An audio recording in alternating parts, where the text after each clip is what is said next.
করলে তো কেউ নাই খারাপ, কিন্তু আমি খারাপ না, চিন্তা ভাবনা ভালো। ভাবছিলাম একটা বিয়ে করিম, বিয়ে করে 3টা বাচ্চা নিয়ম, একটার বানাইম নেতা, একটার বানাইম ডাক্তার, একটার বানাইম উকিল। নেতা যদি কোনোর মধ্যে কোনো কিছু যদি মারামারি করে যদি কোনো কিছু হইয়া যায়, কোনো রকম দুর্ঘটনা ঘটে, তাহলে ডাক্তার হেরে ট্রিটমেন্ট করব, টাকার তাই পয়সা যাবো।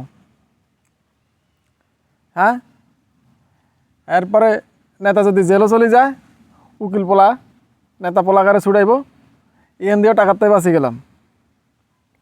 আবার ডাক্তার পোলাটা ধরেন যদি কোনো ক্লিনিক দিলে, যদি কোনো মাস্তান টাস্তান আইলো ছাঁদা টান্দার লাই, তাহলে নেতাটা যাইয়া এটা ঠিকঠাক করিয়া লাইব, এন দিয়েও বাঁচি গেলাম।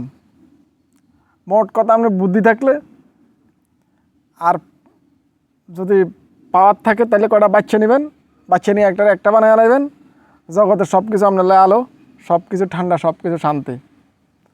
এটাই হলো বুদ্ধি, সেকেন্ড কোনো বুদ্ধি নেই বর্তমানে আর।